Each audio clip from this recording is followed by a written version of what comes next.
Hello, everyone. This is a brief lecture covering Hayes Chapter 9 on the assessment of intelligence. So, the area of intelligence testing is another area of assessment that is most commonly used in academic areas. So, school counselors, you will commonly deal with intelligence testing, as well as career counselors and counselors who might be working in a university setting. And so, counselors in those settings make use of intelligence test results for educational, vocational, and other types of placements. So, school counselors, you might use intelligence testing results to make decisions about student placement. So, this might be student placement in special education services. This could be student placement in gifted and talented programs or honors programs. It can also be used in career counseling and university settings to look at vocational placements of appropriateness of different vocations for different individuals. So those would be the types of areas and the ways that you would use intelligence testing within your career. Now, most intelligence tests require considerable training and a lot of practice in administering the assessments.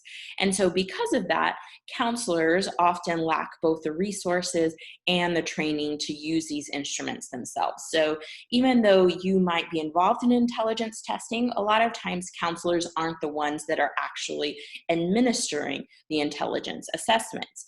And so, instead, counselors will often refer clients that might be in need of intelligence testing to professionals from other related fields, such as psychologists who might actually work with the client to complete the assessment. And then the counselor will receive the results back from those other professionals. And so then it becomes your job as a counselor to interpret those results to your clients.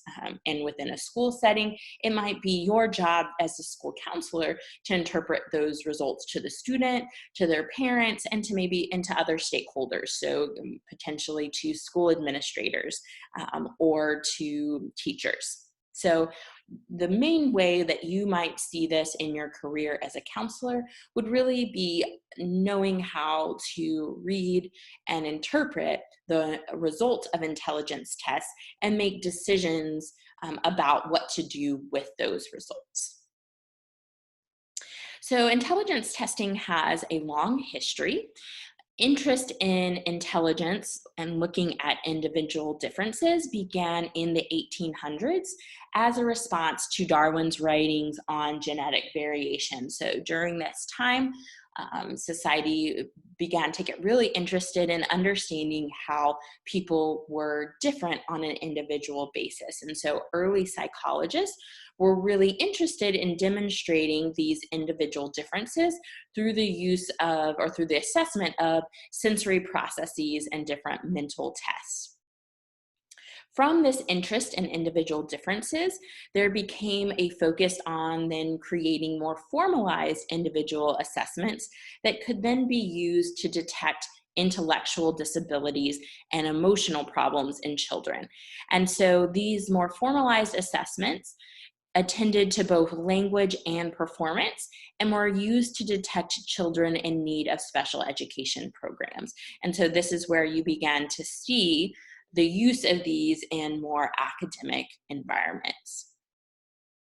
And then later in 1916, the Stanford Binet assessment devised the concept of the now outdated IQ. And so this is where the concept of IQ came from, where a mental age substantially below a child's chronological age was considered evidence of intellectual disabilities. So this initial calculation of IQ has now since been replaced by other calculations of intelligence. And there are a lot of different theories of intelligence that has been developed over the history of intelligence testing. And so a lot of the assessments that we use today are based on all of these different theories and different ways of understanding and conceptualizing intelligence. So Thurstone conceptualized intelligence from the idea that everyone has certain primary mental abilities. And so understanding individuals' intelligence would be understanding an individual's abilities in these different areas. So looking at verbal comprehension, word fluency, numerical ability, spatial visualization, etc. And then you have the Cattell, Horn, and Carroll theory of cognitive ability. And they really conceptualize intelligence from the perspective of two different areas of intelligence, so fluid intelligence and crystallized intelligence. So their ideas were that everyone has a fluid intelligence, so an ability to be flexible in solving new problems, independent of previous knowledge.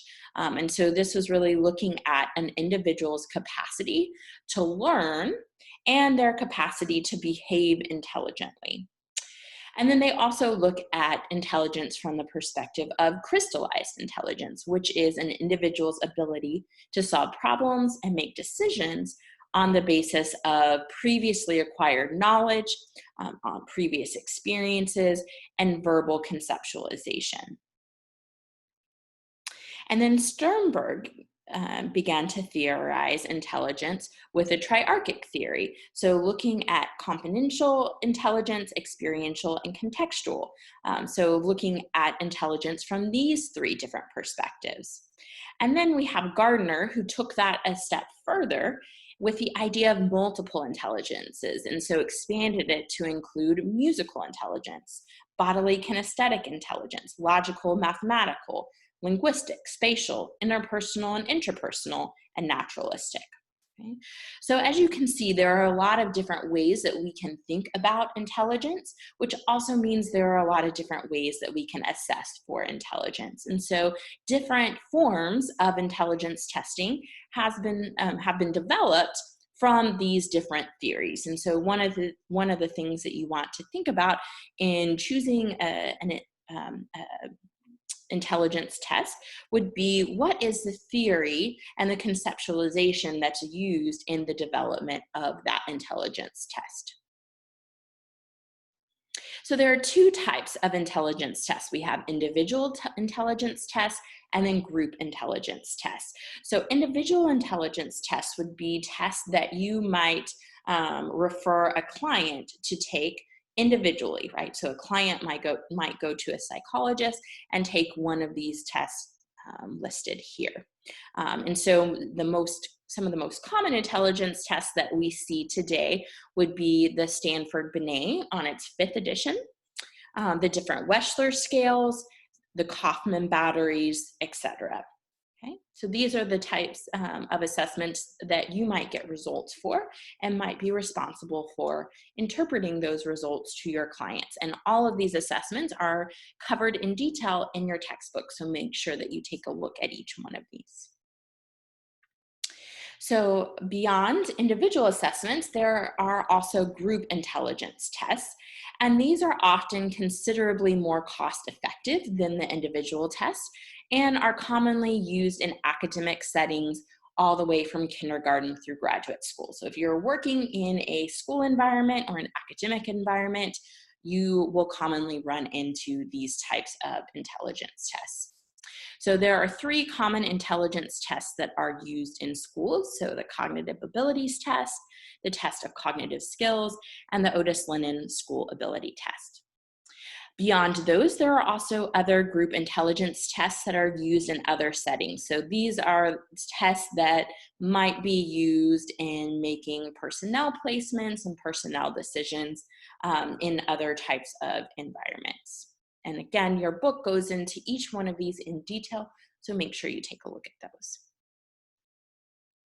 So when we talk about intelligence testing and the use of intelligence testing specifically in school, we're not only assessing for individuals who might screen for special needs that might need placement in special education or might need special accommodations or services, but we're also screening for individuals that might qualify for special needs in the sense of giftedness, that might need more advanced placement or might need additional educational programming.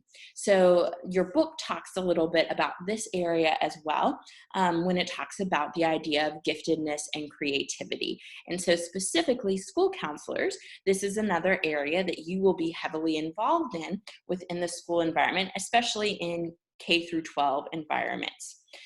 Because you as the school counselor are probably the one that will be screening students for these types of gifted programs. So your book talks about giftedness being characterized by 5 traits. And so through different assessments, being able to identify students or individuals who hold these traits. So creative thinking, excitability or hyperarousal, high sensitivity to others, possession of multiple perceptions or intuition, and motivation or inner strengths. So standardized intelligence tests can often detect giftedness and be a screening tool. So those group intelligence tests that are used in school environments can also be used to detect giftedness. But there are also specific inventories that can also be used, such as the Torrance test of creativity, to be able to identify students who might qualify or might be in need of additional academic programming in the category of gifted and talented programming. So these types of assessments, or this type of use of intelligence assessments, would help to identify students who might be placed in advanced classes. So in high school settings, potentially your honors programs or maybe your advanced placement programs. And within the elementary school or middle school, some school districts will have schools specifically for gifted programs, or they might have programs like that within a school, an elementary school. And so this might screen someone for placement in one of those types of programs. So you want to think about intelligence tests identifying special needs in students kind of across the spectrum of what those needs might be. So it could be identifying students who need extra accommodations, where you're working with teachers to make sure that they're providing those accommodations. It might be to work with placing students within special education programs, or it might also be to work with your school administrators to determine placements for gifted programs as well. So that wraps up the material on intelligence testing from Chapter 9. Make sure that you complete both the module activity and the Chapter 9 quiz in order to complete this module. Thank you very much.